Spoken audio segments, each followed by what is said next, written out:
Hello everyone, ఇలాంటి videos మీకు ముందుగా కావాలి అనుకుంటే మా ఛానల్ని సబ్స్క్రైబ్ చేసుకొని పక్కనే ఉన్న బెల్ ఐకాన్ని క్లిక్ చేయండి.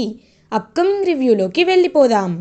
బాలు మీనా ట్రాఫిక్ పోలీస్ నుండి తప్పించుకొని ఇంటికి వచ్చిన తర్వాత నవ్వుకుంటూ ఉంటున్న ఇద్దరిని చూసి ప్రభావతి చాలా జెలస్గా ఫీల్ అవుతుంది.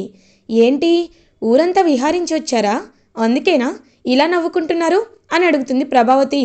ఏ అమ్మావతి, ఒకవేళ ఇప్పుడు ఇలాంటి సిచ్యువేషన్లోనే ఆ లక్షలు మింగినవాడు పార్లర్ అమ్మ, లేకపోతే లేచిపోయినవాడు డబ్బుడమ్మ ఉండుంటే ఎంతో సంతోషించేదానివి. కానీ మేమిద్దరం నవ్వుతూ మాట్లాడుకుంటూ వస్తుంటే మాత్రం ఎందుకు నీ కళ్ళల్లో సంతోషం కాకుండా కుళ్ళు కనబడుతుంది అని అడుగుతాడు బాలు. రేయ్, ఏంట్రా, నేను ఎవరొచ్చినా ఇలాగే అడుగుతాను అని అంటారు. అప్పుడే కరెక్ట్గా మనోజ్ అండ్ రోహిణి ఇద్దరు ఆఫీస్ నుండి ఇంటికి వస్తారు. అమ్మా అమ్మా, నాకు ఇవాళ బిజినెస్లో వర్క్ చాలా ఎక్కువ అయిపోయింది, కాబట్టి ఇవాళ నాకు చికెన్ బిర్యానీ కావాలి అని అడుగుతారు. ఏరా, లక్షలు మింగినవాడా, నువ్వు రోజు లక్షలు మింగుతున్నావు కదా, ఆ మింగిన డబ్బులోనే బిర్యానీ తెచ్చుకోవచ్చు కదా, అంటే నా భార్య నీకు వంట చేసి పెట్టాలా అని అడుగుతాడు బాలు. రేయ్, తనేమి నా ఒక్కడికే స్పెషల్గా వంట చేయట్లేదు కదా, ఇంట్లో ఉన్న అందరికీ చేస్తుంది కదా, అయినా ఈ ఇంటికి కోడలుగా వచ్చిందెందుకు, వంట చేసి ఇంటి పనులు చేయడానికి కాదా అని అంటాడు మనోజ్. ఒక్కసారిగా సత్యం వాళ్ళందరూ మనోజ్ వైపు కోపంగా చూస్తూ ఉంటారు. ఏ, మరి మీ భార్య కూడా ఈ ఇంటికి కోడలుగానే వచ్చింది కదా, ఏ ఒక్కరోజైనా వంటగదిలోకి వెళ్ళి రుచికరమైన భోజనం తీసుకొచ్చిందా అని అడుగుతుంది మీనా.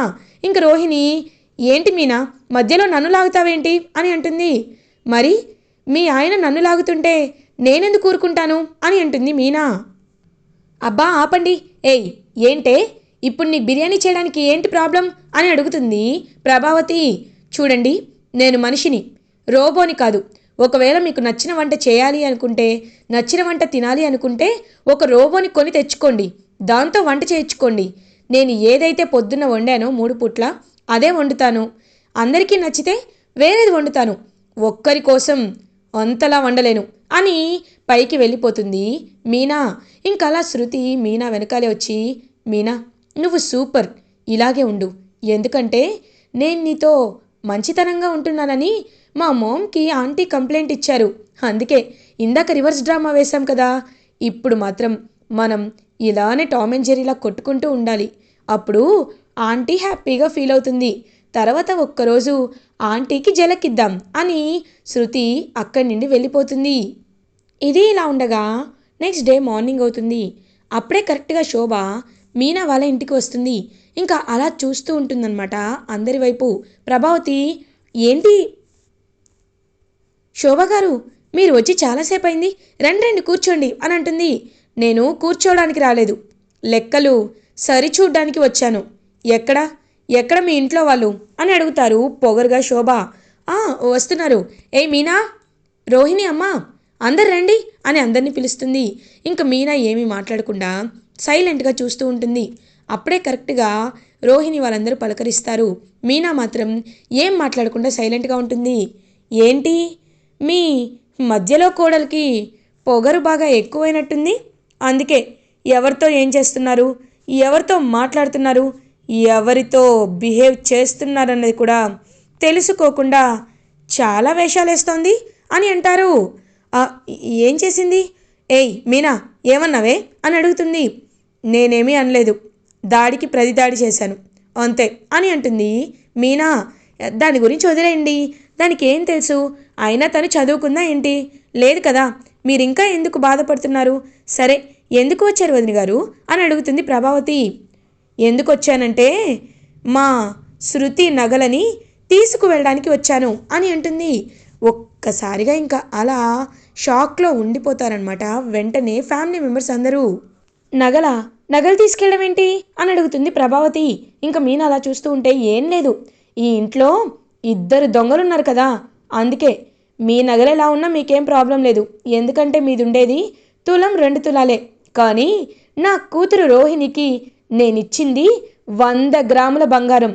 అసలే ఇప్పట్లో బంగారం రేట్లు పెరిగిపోతున్నాయి, రోడ్డుపై నడుచుకుంటూ వెళ్ళాలన్నా ఎవరు ఏం చేస్తారోనని భయంగా ఉంది, ఎక్కడ మెల్లో గొలుసు లాక్కు వెళ్తారోనని, అలాంటిది 2 దొంగలు ఉన్న ఈ ఇంట్లో నేను ఎందుకని గోల్డ్ దాచిపెట్టాలి, నా కూతురు నగలు నా దగ్గర ఉంటే అవి సేఫ్గా ఉంటాయి అని అంటుంది శోభ.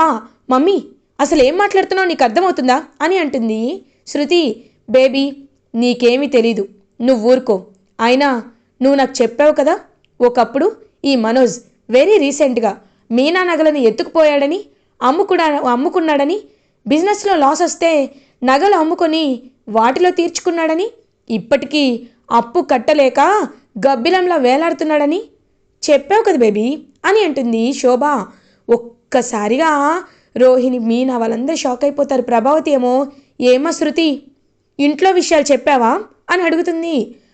అవును చెప్పాను, తప్పేముందంటే నేనేమైనా జరగని చెప్పానా లేకపోతే కల్పించుకొని చెప్పానా, జరిగిందే చెప్పాను కదా అని అంటుంది శృతి.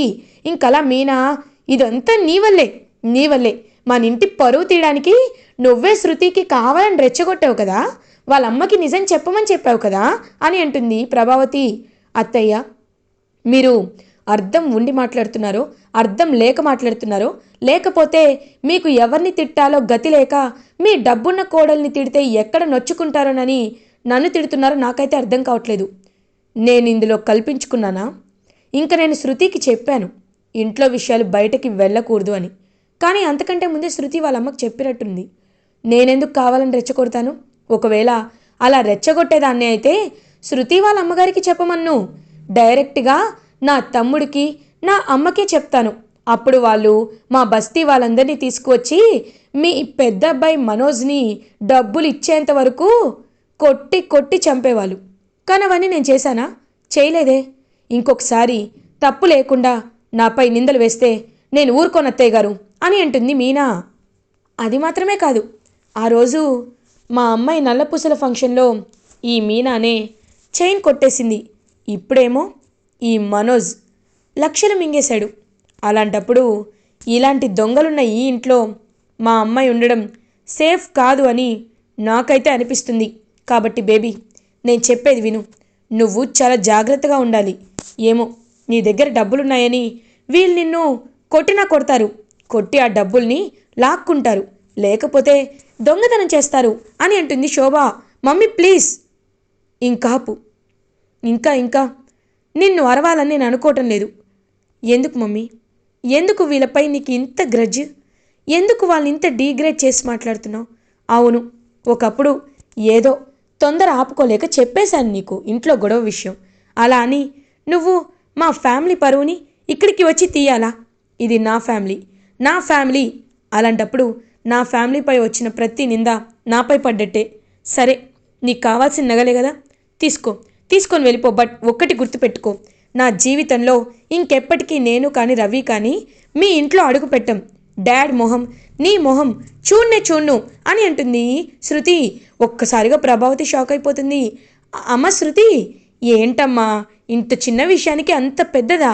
అయినా అంత పెద్ద నిర్ణయాలు ఎందుకు తీసుకుంటావు అని అడుగుతుంది. లేదాంటీ, ఇలాగే చేయాలి, లేకపోతే మనందరం సంతోషంగా ఉన్నప్పుడల్లా మమ్మీ వస్తుంది, వచ్చి ఏదో ఒక గొడవ పెడుతుంది. ఆ గొడవలో మీనా కానీ బాలు కానీ బలవుతున్నారు. ఇది ఒక్కసారి కాదు, 2-3 సార్లు జరుగుతుంది. అలాంటప్పుడు నేనెందుకు విడిచిపెట్టాలి? అస్సలు తగ్గను అని కోపంగా చూస్తూ ఉంటుంది శృతి.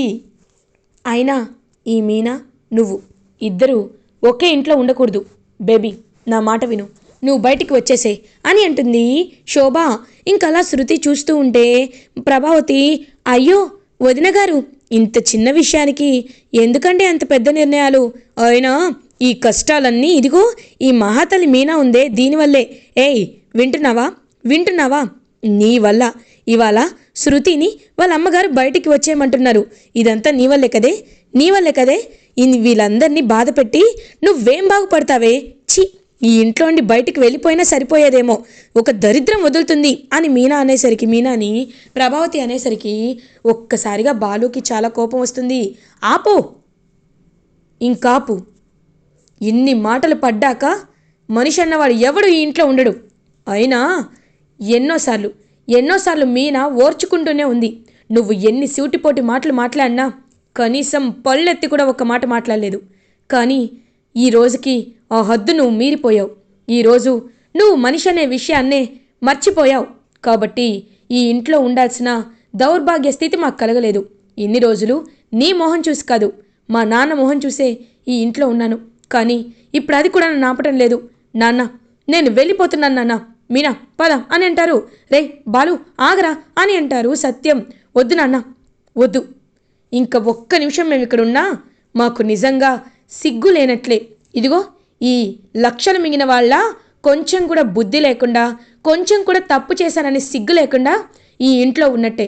కాబట్టి నేను ఇంట్లో ఉండను. ఎప్పుడైతే నాకు మీనాకి గౌరవం వస్తుందో, గౌరవం వచ్చిన చోటే అప్పుడే వస్తాను. చూడు ప్రభావతి, అమ్మావతి, ఇన్ని రోజులు ఎప్పుడెప్పుడు నేను నిన్ను అమ్మ అని పిలుస్తాను, ఎప్పుడెప్పుడు నువ్వు నన్ను కొడుగ్గా యాక్సెప్ట్ చేస్తావోనని కళ్ళు కాయలు కాచేలా ఎదురు చూశాను. కానీ ఒక్కరోజు కూడా నువ్వు నా కోరిక తీర్చలేదు. ఇప్పుడు చెప్తున్నాను, నువ్వే పడే రోజు ఖచ్చితంగా వస్తుంది, వచ్చి తీరుతుంది. అప్పుడు నీకు మీనా విలువంటే ఏంటో తెలుస్తుంది. మీనా పద వెళ్దాం అని చెప్పి ఇంకా అలా మీనాని తీసుకువెళ్ళిపోతాడనమాట బాలు. శోభ ఏమో అమ్మయ్యా ఇప్పుడు కరెక్ట్గా ఉంది, ఆ మీనా ఇంట్లో లేదు, తర్వాత ఏదో ఒకటి చెప్పి ఇదిగో ఈ ప్రభావతి మీదే చాలా చాడీలు చెప్పచ్చు, మీనాని బయటికి గెంటేసింది అని చెప్పచ్చు. కాబట్టి అప్పుడు బేబీ కూడా బయటకు వచ్చేస్తుంది. అదే కదా నాకు కావాలి. ఈ ఇల్లు ముక్కలు ముక్కలు అయిపోవడమే నాకు కావాలి. అప్పుడు మా పగ, నా భర్త పగ ఖచ్చితంగా తీరుతుంది అని మనసులో అనుకుంటూ అక్కడి నుండి వెళ్ళిపోతుంది శోభ. ప్రభావతి మాత్రం ఎంతో హ్యాపీగా ఉంటే శృతి, ఇప్పుడు మీరు చాలా హ్యాపీగా ఉన్నారు కదా ఆంటీ, నాకు తెలుసు మీరు హ్యాపీగా ఉంటారని. మీరు కోరుకుంది ఇదే కదా, మీరు మా మోమ్ ప్లాన్ చేసింది ఇదే కదా. అర్థమైందంటీ, బాగా అర్థమైంది. ఛీ, మీరు ఇలాంటి వారని అస్సలు అనుకోలేదు అని అలా అక్కడి నుండి వెళ్ళిపోతుందనమాట శృతి. ఇంక రవి కూడా బాధపడుతూ, అమ్మ నువ్వు కావాలని ఇదంతా చేస్తున్నావు అని అర్థమైంది, కానీ గుర్తుపెట్టుకో అన్నయ్య చెప్పినట్టు ఖచ్చితంగా నువ్వు బాధపడే రోజంటూ వస్తుంది అని అందరూ ఒక్కొక్క మాట అనేసి వెళ్ళిపోతారు. రోహిణి మాత్రం ఏం మాట్లాడకుండా సైలెంట్గా ఉంటుంది. మనోజ్, అమ్మయ్య ఇప్పటికీ మనం అనుకున్నది జరిగింది. ఆ మీనా ఎప్పుడెప్పుడు ఇంట్లో నుండి వెళ్ళిపోతుందా అని ఇన్ని రోజులు ఎదురు చూశాను, వెళ్ళిపోయింది. ఇప్పటి నుండి ఇల్లు ప్రశాంతంగా ఉంటుంది అని ఇంకా అలా ఆలోచించకుండానే హ్యాపీగా ఉంటాడు మనోజ్. ప్రభావతి మాత్రం బాలు మాటల్ని గుర్తు చేసుకుంటూ ఉంటుంది. ఇది ఇలా ఉండగా బాలు మీనా రాజేష్ దగ్గరికి వెళ్తారు. రాజేష్, రేయ్ ఇల్లు గురించి ఒక్క మాట నాతో చెప్తే నేనే వస్తాను కదరా. లక్కీగా మా ఇంటి పక్కన ఇల్లు ఒకటి ఖాళీ అయింది, కాబట్టి నువ్వు హ్యాపీగా అక్కడికి రావచ్చు, ఎలాంటి ప్రాబ్లం ఉండదు, ప్రశాంతంగా ఉండొచ్చురా అని చెప్తారు. లేదురా కానీ అననేలోపు, రే నేనేం చెప్తున్నాను, ఆ ఇంట్లో నుండి నరకం నుండి బయటికి వచ్చేయడమే మంచిది. ఎందుకంటే పాపం రా మీనా, మీ అమ్మ గురించి తెలిసిందే కదా, ఎన్ని మాటలు అంటారో. ఆ మాటలన్నీ పడి పాపం ఎంత అలసిపోయిందో. ఇప్పుడు నిండైనా ప్రశాంతంగా ఉండండి, నువ్వేం కంగారు పడకు. 2 కార్లు కొన్నావు, ఒక్క 5,000 ఇంటద్దె కడితే నీకు మంచి ఇల్లు వస్తుంది అని అంటాడు. రే నేను డబ్బు గురించి ఆలోచించట్లేదురా, నేను ఆలోచించేది మా నాన్న కోసం. ఎందుకంటే మా నాన్న చిన్నప్పటి నుండి నన్ను పెంచలేదనే బాధతో ఉన్నాడు. అందుకే నా ప్రాణం పోయేంత వరకు నేను మా నాన్న దగ్గరే ఉండాలనుకున్నానురా. కానీ అలా జరగలేదు కదా అని బాధపడుతూ ఉంటే, రే వాళ్ళే ఖచ్చితంగా నిన్నొచ్చి అర్థం చేసుకుంటారు, నువ్వేమీ కంగారు పడద్దు రా అని చెప్పి ఇంటికి తీసుకువెళ్తాడు. అలా ఇంకా వాళ్ళకైతే ఒక కొత్త ఇల్లు ఉంటుంది. ఇంకా వాళ్ళిద్దరూ పాలు పొంగించి బాలు మీనా ఇద్దరు గృహప్రవేశం చేస్తారు ఇంట్లో. మీనా నువ్వేం బాధపడద్దు, త్వరలో నా ఇంటికి వెళ్ళిపోదాంలే అని ఓదార్చి మీనా ఏమో ఇంక తన పువ్వులు కట్టుకుంటూ ఉంటుంది. బాలు ఏమో క్యాబ్ నడుపుతూ ఉంటాడు. ఇది ఇలా ఉండగా ప్రభావతి, ఆహా ఆ పూల ముక్కునేదాయి లేకపోతే ఈ ఇల్లు ఎంత ప్రశాంతంగా ఉందో. ఆ పూల ముక్కునేది ఎప్పుడూ హడావిడి చేస్తూనే ఉంటుంది. చచ్చా. అమ్మా రోహిణి ఒక కాఫీ తీసుకురామ్మా అని అంటారు. లేదత్తయ్యా, నేను బయటికి వెళ్ళాలి, ఏమనుకోకండి, మనోజ్ వెళ్తున్నాను అని వెళ్తుంటే నేను వచ్చేస్తానని ఇద్దరు బయటికి వెళ్ళిపోతారు. ఇటువైపు శృతిని అడుగుదామంటే, ఆంటీ మీరు మధ్యాహ్నం మీరే వంట చేయాలి కదా, ఏం అక్కర్లేదులే, మేము హోటల్లో తింటాం, మీరు కష్టపడద్దా ఆంటీ, మీరు ఇలాగే ఉండండి అని చెప్పి అలా అక్కడి నుండి వెళ్ళిపోతారు రవి అండ్ శృతి. ఇదేంటి ఇప్పుడు వంట నేనే చేయాలా అని అనుకుంటుంది. సత్యం, ఇప్పుడే వాకింగ్ చేసి వచ్చాను, వెళ్ళి కాఫీ తీసుకురా అని అంటారు. తీసుకొస్తాను అని తీసుకొచ్చేసరికి ఇదే కాఫీ, మీనా ఎంత బాగా చేస్తుందో అని అంటారు.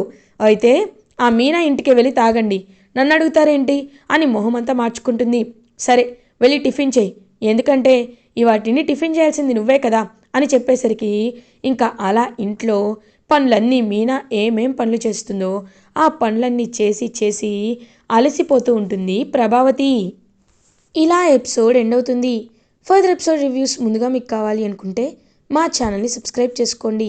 Thanks for watching.